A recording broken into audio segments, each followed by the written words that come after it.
ఈరోజు Telangana artisan JAC రాష్ట్ర committee పిలుపులో భాగంగా మెదక్ జిల్లాలో జేఏసీ ఏర్పాటు చేసుకోవడం జరిగింది.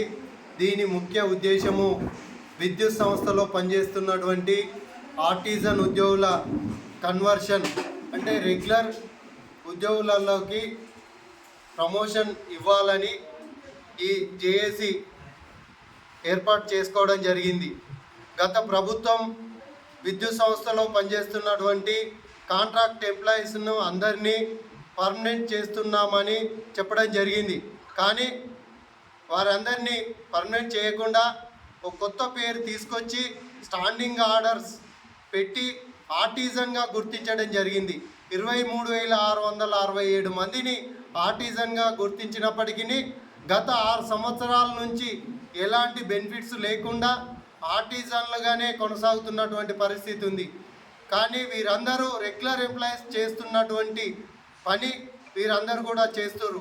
కాబట్టి రెగ్యులర్ ఎంప్లాయీస్గా, అంటే జేఎల్ఎంగా, జూనియర్ అసిస్టెంట్గా, సబ్ ఇంజనీర్గా కన్వర్షన్ ఇవ్వాలని ఈ జేఏసీ ఏకమైంది.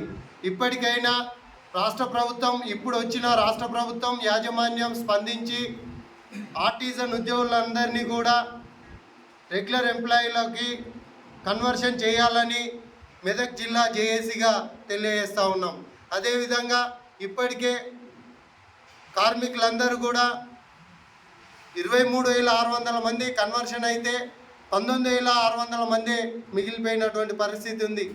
ఈ కార్మికులు కూడా రిటైర్మెంట్ అయితే ఎలాంటి బెనిఫిట్ లేకుండా రిటైర్మెంట్ అవుతున్నటువంటి పరిస్థితి ఉంది.